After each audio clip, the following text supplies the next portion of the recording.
Your body will not only be the cause of death, but the portrait of a king who lived too fast, desired too much, and died of himself. As the king grows increasingly frail and symptoms pile up like a silent omen, the court plunges into a new state paranoia. There is no cough, no drop of sweat that isn't interpreted as a sign of poisoning. Charles himself, naturally distrustful, begins to refuse dishes sent by certain nobles. He demands that every meal be tested by 3 servants before he touches it. Glasses are inspected, cutlery cleaned 3 times. Yet he continues to fall ill. The poison, if it exists, is invisible or worse, inevitable. Political tension amplifies the fear. Charles II, though officially Protestant, is accused of Catholic sympathies.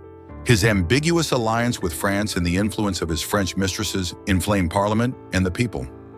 England fears a Catholic restoration, and the king, with his ambiguous smiles and nebulous faith, becomes the perfect target. The most notorious conspiracy of this period is the so-called Popish plot, a grotesque farce accusing dozens of Catholics of planning to assassinate the king. Testimonies are fabricated, and the accused are hanged in public squares. England descends into collective hysteria. Charles, initially skeptical, surrounds himself with spies and orders the arrest of suspects, but an unsettling shadow looms over the throne. What if amidst the farce there is a real conspiracy? What if someone is truly trying to kill him, drop by drop? The venereal diseases he contracted, the toxic remedies prescribed by his own doctors, the food contaminated by carelessness or intent, all become suspect. The king's body becomes an invisible battlefield.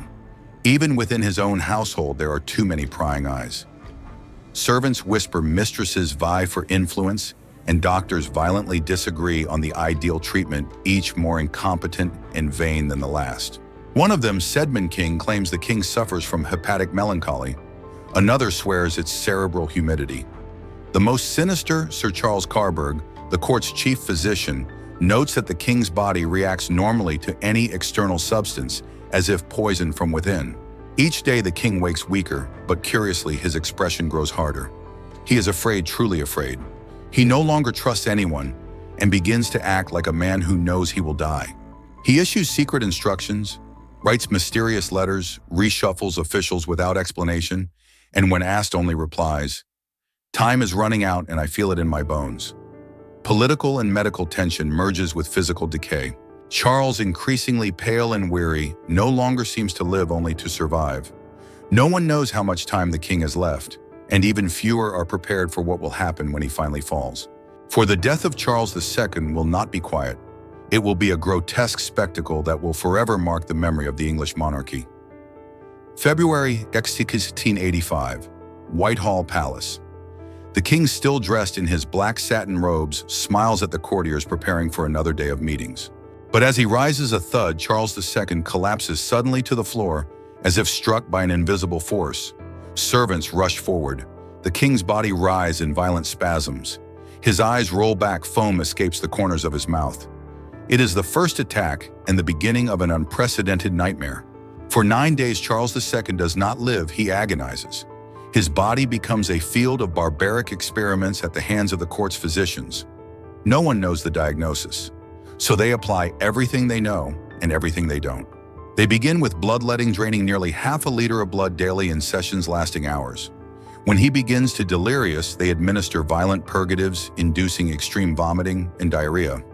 Then come the cow dung poultices, scalding baths, and finally mercury. Yes, liquid mercury applied as ointments, inhaled, as vapors administered orally, a toxic corrosive substance meant to expel bad humors. In practice, it liquefies organs, destroys the nervous system, and hastens death. Each day, the king worsens, developing a high fever, losing vision at times, screaming in pain, and occasionally slipping into a state of torpor. Twice they think he has died, but he resurfaces, gasping, trembling, as if his body refuses to give up. The stench in his chambers becomes unbearable, a mix of dried blood, pus, urine, and acrid sweat. The king's skin darkens, blisters appear, then sores. His feet swell until they tear his shoes. His tongue swells, making speech difficult. In his final days, Charles can no longer swallow. They feed him broth through his barely open mouth, as if preparing a corpse. The court becomes a silent theater of horror. Nobles take turns in feignedly devout vigils, but their eyes search for answers in the king's deformed face. Will he die today? Who will succeed him, and who will fall with him? On the 8th day, in a rare moment of lucidity, Charles murmurs, "Don't let my poor Nell starve."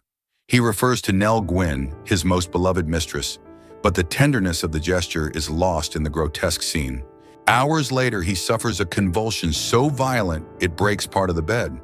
3 men are needed to restrain him. The room fills with urine and feces.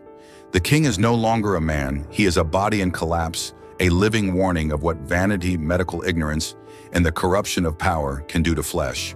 On the morning of February 6th, his heart finally gives out. He dies at 54. And the single question echoing in the putrid silence of the royal chamber, is this what was inside that body? For no king should die like that. No body should decay so quickly. No heart should harden in that way.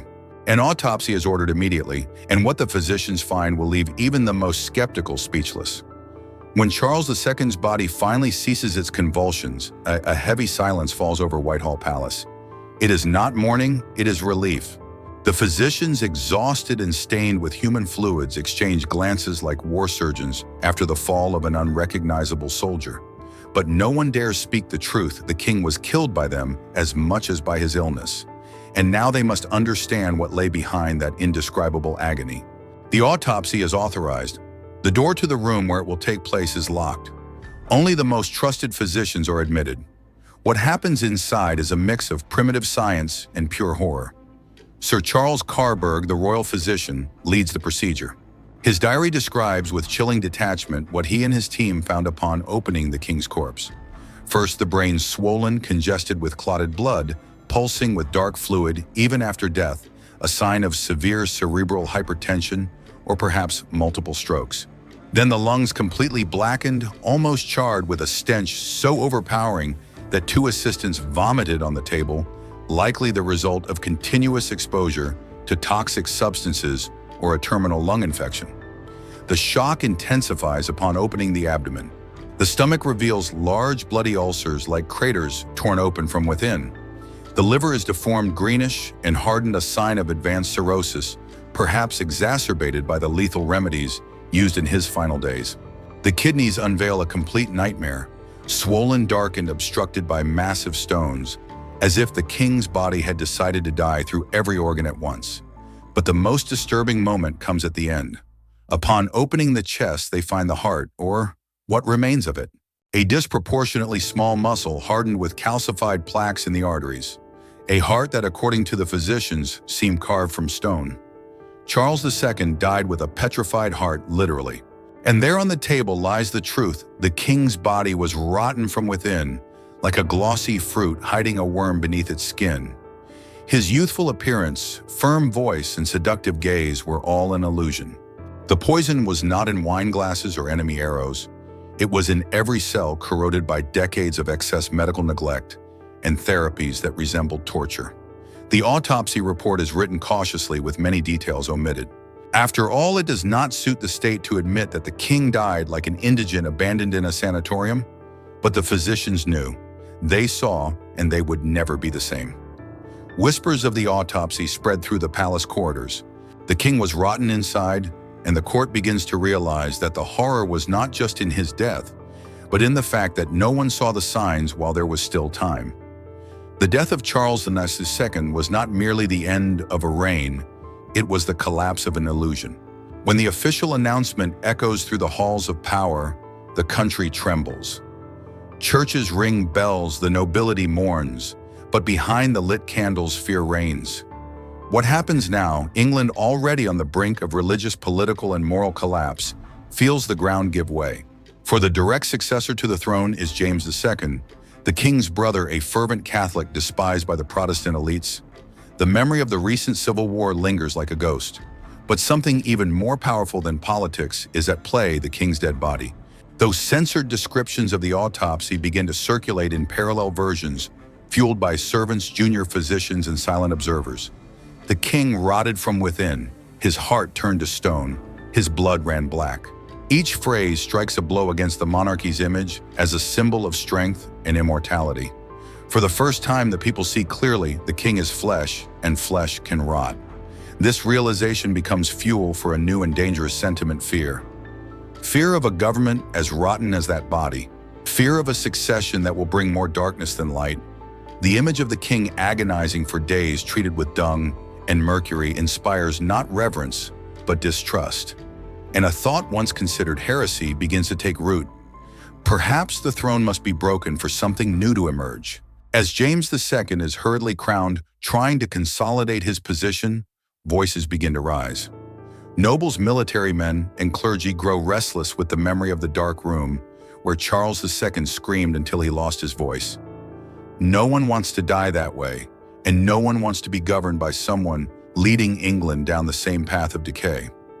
The king's grotesque slow death becomes a living metaphor for the state of the kingdom, sick, corrupt, suffocated by traditions that no longer make sense.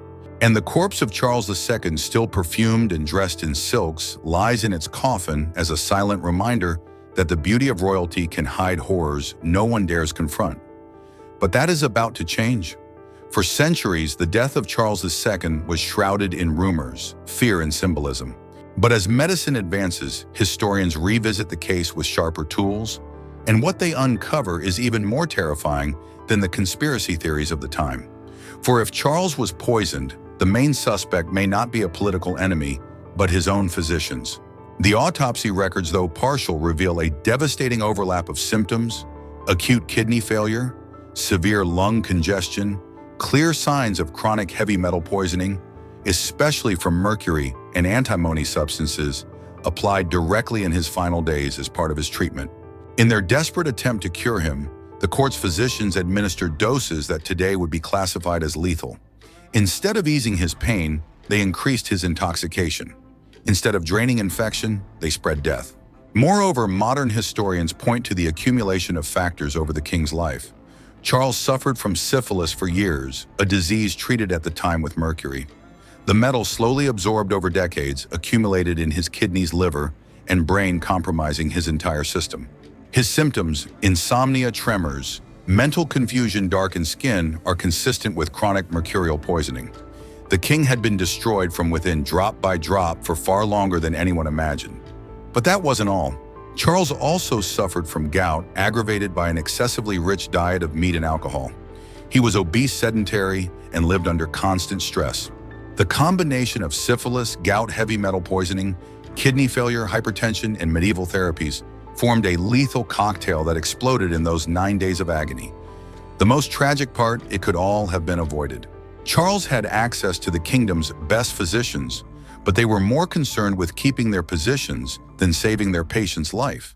They favored outdated theatrical treatments, believing visible suffering was a sign of efficacy. And the king, vain and stubborn, refused any suggestion implying weakness. In the end, what truly killed Charles II was not an enemy's poison or an international conspiracy. It was a system, a cycle of power, ignorance, and pride that turned him into a laboratory of horrors until his body could take no more. More than 300 years later, the verdict is clear. Charles II was a victim of his era, his court, his vices, and himself. Charles II's body was buried with pomp, but not reverence. His funeral, conducted in the uncomfortable silence of a traumatized court, was more ceremony than tears. No one wanted to linger on the coffin. No one wanted to remember what had been seen beneath that darkened skin, in the necrotic organs and the calcified heart. For the king's corpse no longer belonged to flesh, it had become a symbol of a system that no longer worked, of a monarchy that rotted while insisting on appearing immortal. His legacy was not one of glory, but of warning. His successor, James II, inherited not just the crown, but the fear. The people no longer viewed the throne with reverence, but with suspicion. Charles in life cultivated the illusion that charisma was enough to rule. His grotesque death showed that appearances can deceive, but the body in the end reveals all. 3 years later, in 1688, England would erupt. The Glorious Revolution would topple James II without bloodshed, but with unprecedented symbolic violence. For the first time, the British monarchy would be forced to submit to Parliament. The absolute power so flaunted by Charles II would crumble. And it all began there in the royal bed, amid mercury vapors, servants' dung, and blackened blood. Charles was the last king to die in such a spectacle of agony without public outcry. After him, monarchs would be watched more closely, judged more harshly. Medicine would advance, the press would gain strength, and politics would become less tolerant of the untouchable sovereign. For Charles II's death served as a terrifying mirror for all of England. If even the king can rot from within, what of the system that sustained him? The final image history holds of him is not of the charming man lover of theater and feasts. It is of a swollen, darkened, contorted body shaped by ignorance and hubris. A body that bled in a private square while the people still smiled in the streets. A body that screamed truths no one wanted to hear. And so Charles II entered the history books not only as the king who restored the monarchy, but as the king who with his death revealed the rot behind the crown. If this story shocked you as much as it did the physicians who saw that body, subscribe to the channel now. Hear the darkest truths of history, find a voice, and you'll never see royalty the same way again. Which historical figure do you want to see in the next video? Leave it in the comments. Until then, keep watching the shadows of the crown.